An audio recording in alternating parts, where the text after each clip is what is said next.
Salut tout le monde, je vous retrouve aujourd'hui dans un décor un petit peu particulier puisque je pense que je n'ai encore jamais filmé sur mon lit, mais je trouvais ça plus confortable pour vous retrouver pour un avis lecture.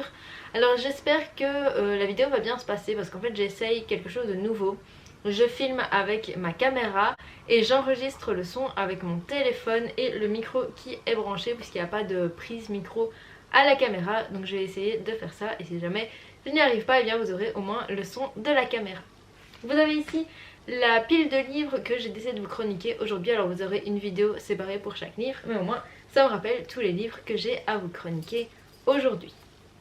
Alors on va commencer tout de suite et j'ai décidé de vous parler de La Ville sans vent qui se présente comme ceci. Je vais essayer de vous l'accrocher. Hop, je pense qu'il a fait le focus. La Ville sans vent dont on a énormément entendu parler sur les réseaux sociaux il y a quelques temps. Alors moi je suis un peu en retard parce que je viens seulement de le découvrir parce qu'en fait j'ai vu beaucoup de gens qui le comparent avec La Passe Miroir et donc comme j'ai adoré cette saga, eh bien j'ai été très curieuse et j'ai décidé de me lancer dans cette lecture. Je vais tout d'abord vous chroniquer le tome 1 et je passerai à la chronique du tome 2 dans une autre vidéo.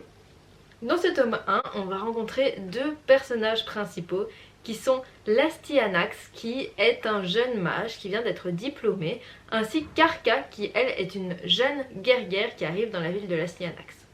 Alors il va se passer tout plein de choses pour ces personnages. L'Astyanax, je vous le disais, c'est un jeune mage qui vient d'être diplômé et tout va basculer lorsqu'en fait le jour de sa soutenance pour devenir mage, eh bien il y a son mentor qui va être assassiné. Qu'au départ tout le monde va croire que c'est un accident en fait, qu'il a eu un problème cardiaque, mais l'Astyanax il va se dire que non, c'est faux, on l'a assassiné et dès lors il va commencer à s'interroger sur la mort de son mentor et à faire des recherches. Pendant ce temps-là, eh bien Arca, elle c'est une jeune amazone et qui a fui en fait sa terre natale pour aller en Hyperborée, là où vit l'Astyanax, puisqu'elle recherche son père qui est hyperboréen, qu'elle ne connaît pas et elle a envie d'apprendre à le connaître, donc elle va dans cette ville. Vous vous en doutez, eh bien ces deux personnages, ils vont être confrontés à pas mal d'embûches et ils vont en fait croiser leur route puisque, je vous spoil rien, c'est le début de l'histoire, Arca va être en fait amenée à passer un concours pour devenir mage et l'Astyanax qui lui est déjà mage, eh bien va la prendre sous son aile. Il va la prendre comme disciple puisque ça va lui permettre d'accéder à plein de choses.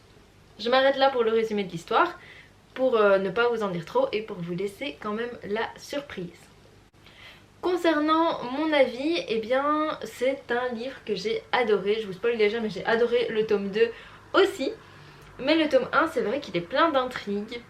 Au niveau des personnages, Arca et l'Astyanax ils sont super attachants, on rencontre aussi quelques personnages secondaires comme Pyrrha ou encore Patrocle qui sont des amis de l'Astyanax et qui sont vraiment géniaux. Je comprends pourquoi cette duologie elle a été comparée à la saga de La Passe Miroir. On a un univers qui est vraiment très complet. En fait Hyperborée, eh bien vous le voyez sur la couverture, c'est un dôme dans lequel il n'y a pas de vent et il y a un complot dans ce dôme pour une prise de pouvoir.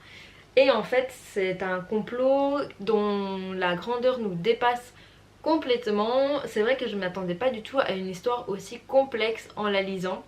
Je m'attendais à quelque chose de plus simple et je pensais même avoir deviné la fin et j'avais complètement tort parce que l'autrice Éléonore de Villepoix, si je lis bien le nom écrit ici, eh bien elle nous emmène vraiment dans une histoire complète avec énormément de mystères, énormément d'intrigues et alors on va voir des petits bouts de résolution dans ce tome 1. Malheureusement on n'a pas la fin évidemment puisque c'est une duologie, mais je dois dire que c'est un roman que j'ai adoré lire.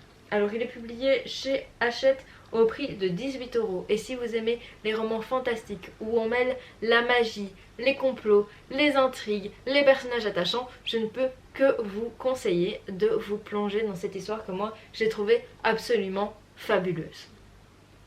Je ne sais pas si vous l'avez déjà lu ou pas, mais si vous l'avez déjà lu, n'hésitez pas à me laisser un petit commentaire. Et si la vidéo vous a plu, n'hésitez pas à vous abonner à la chaîne. En attendant, moi je vous embrasse et je vous dis à la prochaine fois.